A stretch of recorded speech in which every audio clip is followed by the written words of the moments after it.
Oh, here I am, video again. Yep. It's funny, until you hit the button, you just don't know if it's really going to be a video or not. And all of a sudden, it's showtime. And you show up somehow. But anyway, and talk, and things start happening in your brain. And you start saying, oh, what am I going to say, what am I going to say, what am I going to say? Anyway, yeah, so I guess first things first, the needfull channel. Thank you for the support and such. And, you know, Pink Moon made a really nice video, and Jay, Sounder guy, and, you know, does humble you a bit, well, me. And you kind of wish you could do that more regular, like actually cheer somebody up with bad news. The bad news of life being futile and stupid. But it does sort of work that way, because there's a sort of, I find it charming, almost beautiful sometimes when somebody's eloquently talking about the futility, because it's almost they're giving it some respect. They're respecting the pain and the suffering. They're not doing it this stupid, oh well, you know, some people lament, then they do that, they pull that old, oh well, God works in mysterious ways, or some kind of balance bullshit, or, God, a mouthful of hair is no fun, or it all works out, or, you know, and you're just like, oh, God, you mean you're going to keep doing this shit? And so there's something very comforting about the idea that, oh man, we could actually be counting this down, you know. Oh, God, get rid of all these bats in the human belfry. You know, this Poestian nightmare will end. I mean, even Stephen King nightmare. I don't know how you know, I mean, a modern version of it, I suppose. But I mean, yeah, I mean, this is sloppy, messy shit. But anyway, there is a sort of, you know, gratification in a kind of, it's just comforting. Not only to be not the only one, and to have somebody who can understand what you're saying and what you're feeling, but just, I guess it sort of takes the pressure off. There's some ease of the mind and ease of the worry as a little glimmer of hope starts to sparkle inside your little gut somewhere, wherever the little hope sparkler is. And yeah, that's sort of a good feeling. So anyway, yeah, I wish I could do this shit more and actually cheer somebody up. It's kind of a weird concept for me, but yeah, it is fun when it happens, but it's hard to do. You know, unless, you know, I'm just being an asshole. I mean, sometimes that's all you need to do is do something, you know, hit yourself in the head with a stick and people are happy. But anyway, you know, and I just don't go for that just because I'm trying to be a philosopher and shit. You know, and it just hurts your credibility. Yeah, a little bit. But anyway, it doesn't matter, I suppose. Anyway, to the subject. I watched the Fred video, and as Fred often does, it provoked thought. And yes, it wasn't one of the cow videos, although they were a little bit charming. You know, a little longer than, you know, cow videos should be, I suppose. But it was kind of neat, the little last one they were about at the end. But, you know, it does depress you a little. You just watch these bags of milk go walking by. Basically looking at Fred like, you got a candy bar, man? I could really use a candy bar. You know, you could just hear the cow saying something stupid like, what the fuck are you doing? You got anything for me? But anyway, yeah, cows are disturbing. You know, I really like cows, but I mean, they're just, it hurts your brain trying to get inside it. You know, mind melding with cows, that would even blow little poor Mr. Spock's mind, I think. It would hurt somehow. Because cows are fucked up. But anyway, that's a whole different subject. Anyway, he was talking about, a little annoying on his new channel. You can't view his uploads on the channel page, you know, in the little blocky icon way. And, yeah, so unless you're subscribed, you really can't access his videos. But, you know, whatever. So anyway, this one I saw on Blip, I think.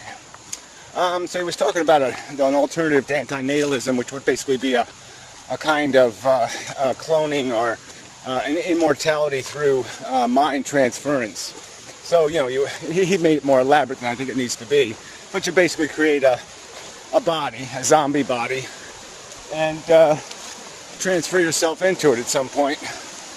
You know, through some sort of means, we would transfer our identity into the zombie body, and it could be of any age, realistically.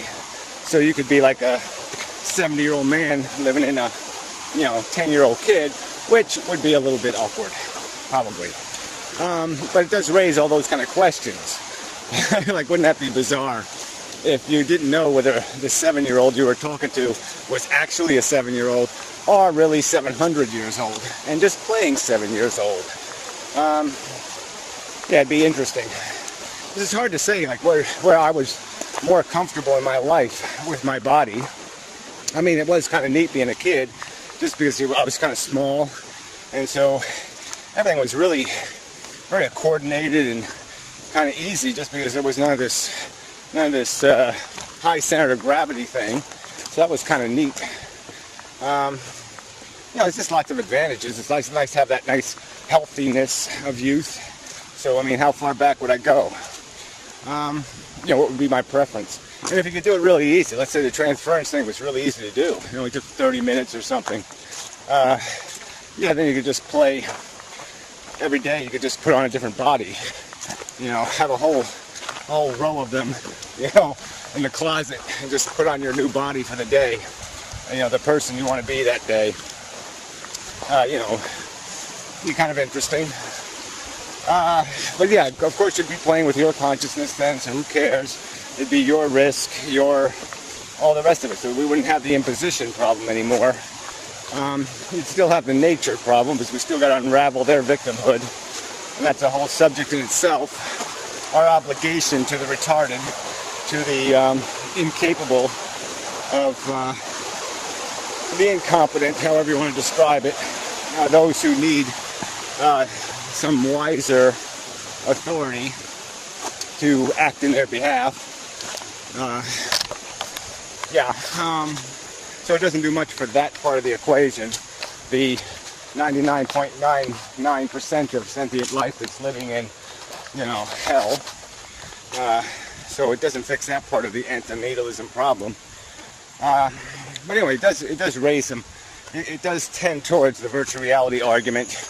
And of course, once you're able to do this mind transference thing, you'd certainly be able to do all kinds of other manipulations that would be probably quite conducive to the idea of implanting your consciousness in a medium that's plugged in, you know, to synthetic materials, add-ons, holograms that are real, you know, stuff like that would make it much more fascinating, challenging, interesting. You know, definitely do the video game kind of atmosphere where you full immersion. Nice. And yeah, that would have its benefits.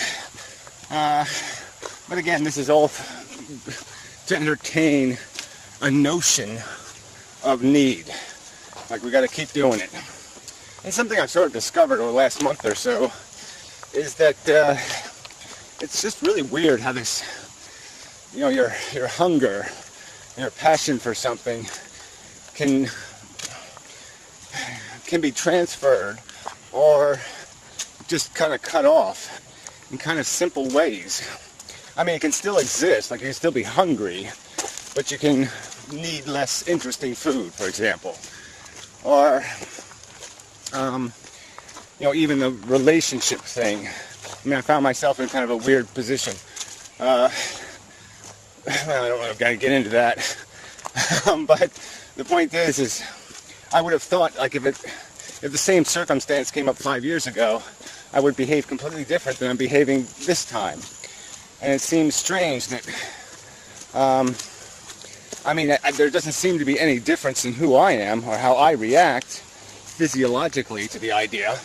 It's just psychologically, I'm not as glued to it. I'm not as needful. And so, yeah, I'm not jumping at an opportunity. And that seems just so bizarre. I mean, really bizarre. And maybe it's just because I'm sort of resigned to a part of life, to this end of life idea. You know, I know I'm only 51, and it's not like I'm, you know, it's not that I'm, you know, it's not like I'm dead or near dead, but I just have a sense of it. I have a sense of doneness, and that sense of doneness has kind of permeated my psychology. And, you know, in some good ways and in some bad ways. Some ways it's made me more relaxed. In other ways, it's troubling because, yeah, you just seem a little too preoccupied with stepping out instead of committing to a future. And, you know, that's kind of, it's sort of destructive not to live for at least another year or two. You know, to make no plans for the future. But anyway, the whole point I'm trying to get to is that this wanes, this sense we have of importance in things changes, and can change, I guess is the word I want to say. That it can change, and that what you thought was incredibly important, you know, it can seem trivial and meaningless. Given a different time and circumstance in your life. And you have to be conscious of that. That, you know, why would you even want or need to inject your consciousness into another, you know, whatever, animation, and to play out some of these rituals and these games again? Just don't just sort of know how they're going to turn out. I mean, realistically, do you really think if you got to live out some of those dead fantasies, those, well, if I had a second chance, I'd do this and that, do you really think you would? Aren't you really going to end up just being the same person and probably going to make similar choices? And again, it's one of those things where you know that, you know, it's only through a kind of ignorance that you were able to be so caught up in anything, because you didn't realize that, yeah, it's just not going to last. I didn't have electricity for 3 days, and it was really uncomfortable and irritating. Now it gets back on, and I'm kind of, you know, grateful. I'm kind of aware of the fact that, this is so much better.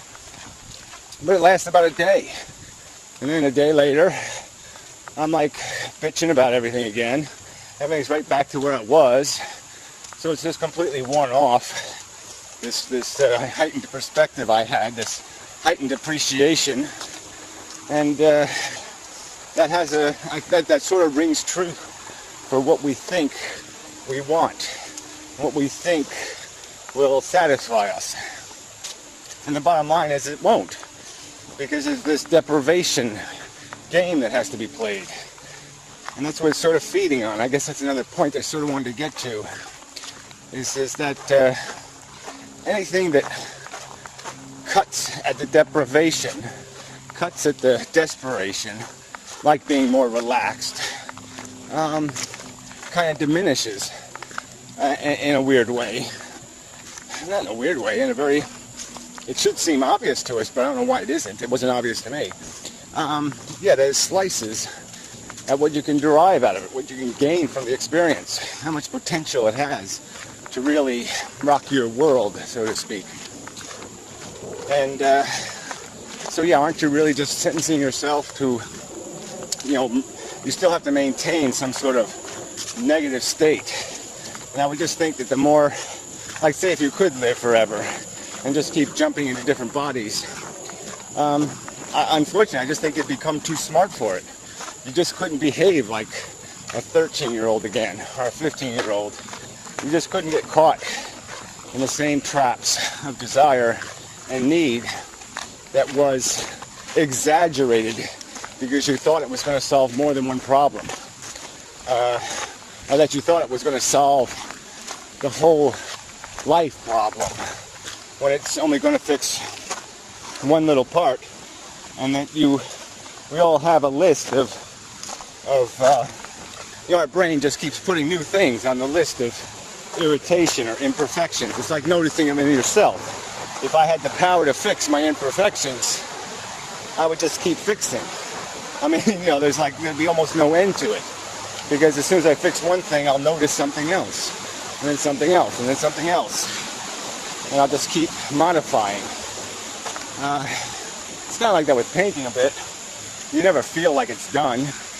so hard to let it go and say, well, that's it, it's finished. Because there's always something that bothers you. There's always something that's just, that ain't quite right. You know. And so you could pick at it for an eternity, it seems. At least it feels that way. So anyway, almost a coherent video, I think. So, oh yeah, the other thing, I will post a list of the antinatalist types below. And if you're missing from the list, then, you know, wave your hand, say missing, and I'll add you to the list. And if you're on the list and you don't want to be on the list, then let me know that too. And yeah, sorry for any slights. I don't know how I'm going to order the names yet. Everybody really should be, based on how much work people are doing on the subject, but that gets hard to define. You know, some people write books, you can't do more work than that, right? But anyway, I'll work on that. And if somebody else wants to work on the list, I'd appreciate it. And if they know any other resources, blogs, whatever, you know, PM me with that or whatever. Or try to post it, you know, eliminating the .coms and stuff. But anyway, see how it goes. So, until next time and such.